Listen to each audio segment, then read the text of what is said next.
If you ask me, I think they should think well. They should give the deep thoughts. Seriously. So that they won't come here and get frustrated, because even us at a point, we were like, there was a time when we all came to school and we were all sleeping in class. That is how stressful it could be. Okay, it's stressful, yeah. Now today, we came to class and we are all sleeping.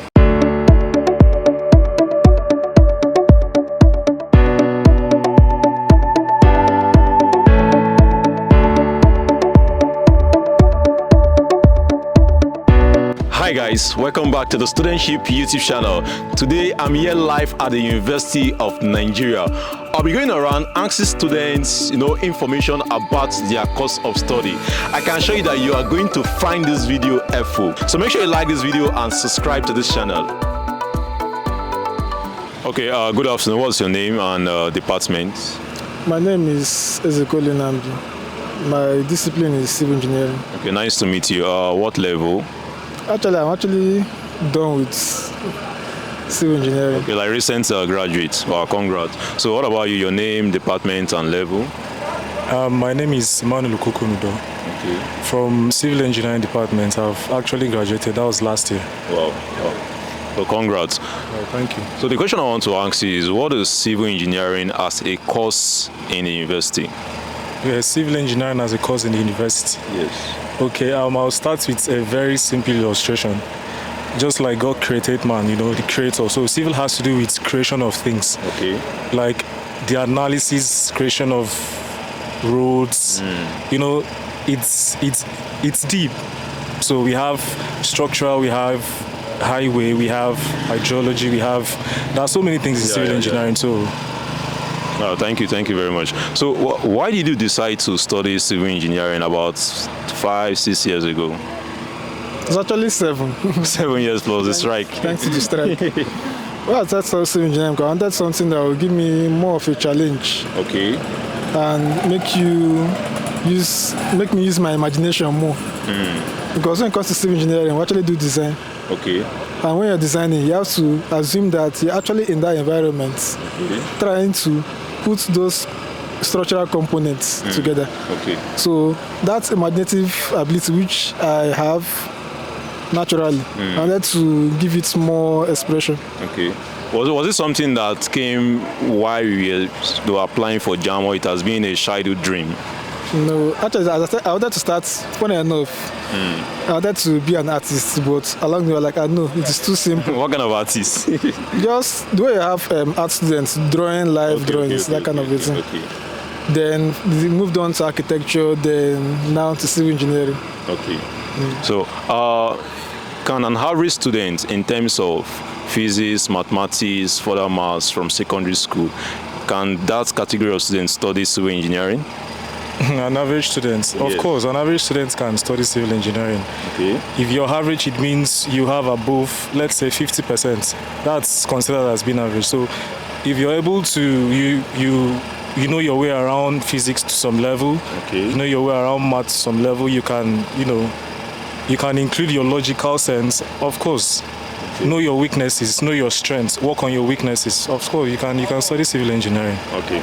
So, while in school, studying civil engineering, you talk about drawing. Is there anything involved in drawing? Like, what practical experience did you guys get in school?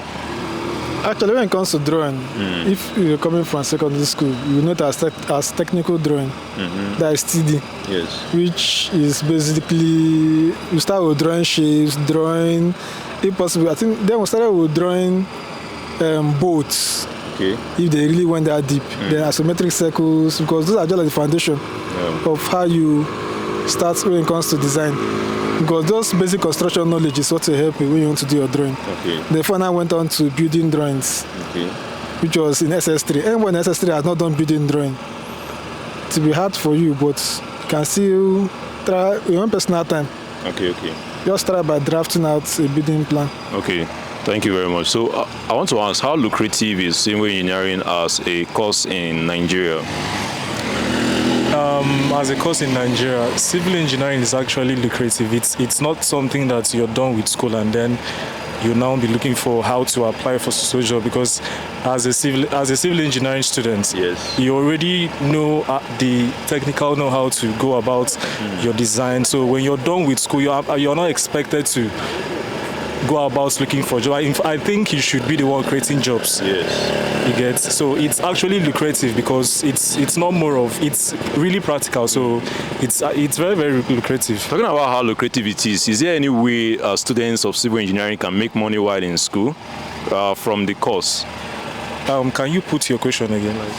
What I mean is, for example, you hear about architecture students who like do design while in school. Right. So as a civil engineering student, are there practical skills you are learning in school you can put into, making money as a side hustle? Okay, as a civil engineering student, Yes. yeah, there's this course in civil engineering that you probably learn how to use the dumping leveling instruments. Okay. It's an instrument used to, take levels of ground level. So if you have that skill and then maybe you happen to, you're going for a holiday and then you say, let me just put myself to use. Okay. And then you go to a company that demands those skills. I think you can actually use them. So even if you don't get paid, you can be building up some relationship with the company, and then before you know it, you'll be called for a job and then you're paid. Wow. So that's it. That is actually nice. So while in school, how would you describe a typical day of a civil engineering student? Is it just class, or there are opportunities to engage in other extracurricular activities, side hustle? Like, how is a daily life like? Let me put it this way. For a civil engineering student, we actually don't have time. Okay. Because our timetables then used to be from 8 till 5 every day, sometimes till 6. There are times we come back by 8 o'clock every day because we had lectures that stayed up that late. But me, if I should advise you trying to combine education and business, it's quite possible, only if you're, let me put it this way, super intelligent. Okay. Even at that, you actually find it stressful. Okay. But for an average student, I advise you, either you focus on your business or you focus on your school. It will actually weigh on your CGPA, your CGPA at the end of the day. Yeah. You even feel itself that you should have read more for this Exam. before the exam and all of that. Okay. Is there any memorable experience you want to share? Memorable experience I would love to share. Yes, maybe a challenging time while studying civil engineering. I'm trying to think of one. Okay. A challenging time while studying engineering. I don't think I have one for now. Okay, let me rephrase the question. Was there any point in time you were like, I just wish I did not apply to this department? Maybe you just wanted to give up, but actually you did not give up. You actually just persevered. No, the thing is, I actually really wanted to study civil engineering, but I had challenges though. Okay. There are sometimes people see you. I'm this kind of a person that no matter what happens, I still keep up that smiling face. So I had, do I say, back end challenges that I didn't let it out to the front end. So I had challenges, but then I was always this person that has passion for, I want to be an engineer. I want to be amongst engineers that actually design. So that zeal, that passion kept me going. So looking back from where I came from, so I told myself I have to deal with it. So I had challenges, but then we thank God for everything. You describe engineering as civil engineering as a very hectic course. So were you able to get involved in a side hustle to generate revenue for yourself? Okay, just as my friend said, it's actually do I call it strenuous because if you're dealing with engineering, like if you're studying civil engineering now, personally I love programming. So imagine me studying civil engineering and then I'm practicing programming. Programming takes a whole lot of time. So it's very difficult, except you are this student that you assimilate faster. So when you go out for your side hustle, you come back and you have this limited time, and you are able to, because you have a lot of things to put into your brain. So if you're that smart enough, intelligence comes in different angles. So if you're smart enough to handle it, I would say you go for it. But if you are an average student building or is either you focus or you get. Because if you try to do it just as he said, it's going to pull your GP down. So okay, thank you very much. What advice do you have for a student that is aspiring to study civil engineering in any of the universities in Nigeria? My advice would be that if you really want to study, I really want to give it to you, as much as possible, do away with distractions. Okay. Because in the university environment, there will always be distraction. People that want to go to party and all of that. It's up to you. And this is how the school environment is. So if you plan yourself, the school environment won't plan for you. But if you don't plan yourself, the school environment will plan for you, and you won't like how it's going to end. That's just it. Oh, thank you very much. So what advice do you have for aspirants? Advice Yes. for people aspiring to study civil engineering. Just know your A from your B. Okay. If you're able to differentiate from your A from your B, so I believe you'll be able to tackle it. Be very, very aware of distraction, just as you said. So have a passion for it. If you don't have, build up one. Yes. So Quickly, I want to just come back to the lucrativeness of civil engineering. Like, can you cite some, places where civil engineering graduates can, work? Civil engineering is very, very versatile. We have people drilling boreholes. Okay. You can have a civil engineer in there, a civil engineer rather there. You have structural engineers. You can have a civil engineer there. Okay. Architects, what they do is they bring up designs. And they might bring up a design that sounds very funny or looks very funny rather. And then some beams are going to run in places they're not supposed to run. So as a civil engineer, you're going to, have an interaction with the architects, tell them or tell him or her that, look, this design you're bringing up, it can't be this way. So two of you are going to work hand in hand. So a civil engineering student or a civil engineering graduate can work in different places, sometimes places you can never think of. Okay, yeah. So the opportunity is just vast. Yeah, it's versatile. It's very versatile. So in highway constructions, in building constructions, in geology environments, like geological environments. So it's just so diverse. Yeah, it's vast. Yeah. You just mentioned something, and my mind just went to when you hear about building collapse. Is it like civil engineers are to be blamed for such scenario? I'm just trying to divert. I'm about to say something now. Okay. It's actually a two-way street. Okay.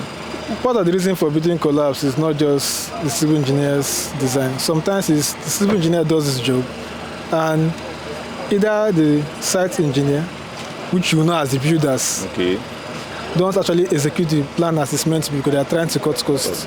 Or the architect becomes the problem. I know I mentioned the architects. Yeah. Because I've seen a particular building where the problem that building is expressing now is caused by the architects. Because he felt that they learned a part of civil engineering, which he says the analysis they did, but it's not as deep as we went into analysis. In analysis, you don't compromise. If you're meant to have 6 reinforcements, make it 6. Make it 6. You don't make it 4, because you're trying to save costs. Okay. I don't know how you get. I get you. And before any structure has been erected, you start by a soil test. But as we all know in Nigeria, everybody is looking for the cheapest form of labor. Yeah, and materials also. And materials too. Okay. So thank you very much. I really appreciate it. I believe with this, any students that is aspiring to study civil engineering, at least we get an overview of what the course is all about. So I really appreciate it. Thank you very much. If you ask me, I think they should think well. They should give a deep thought. Seriously. So that they won't come here and get frustrated, because even us at a point, we were like, there was a time when we all came to school and we are all sleeping in class. That is how stressful it could be. Okay, it's stressful, yeah. Now today, we came to class and we are all sleeping. Yeah. But for you to be a graduate of this course, that means with the determination it is possible. You must have backup somewhere. God and man. Okay, God and man, okay. That's just the truth. Yeah, very important. And you must be someone that cannot be pushed around, because you can come to school and then with that influence of peer pressure, people are mostly influenced by this pressure. So you have to choose your pressure well. Okay. So if you cannot decide to stay away from where you're not supposed to go, then you have to build on that to be able to say no to some certain things, so that you can get your, how do I put it, you can get your rights right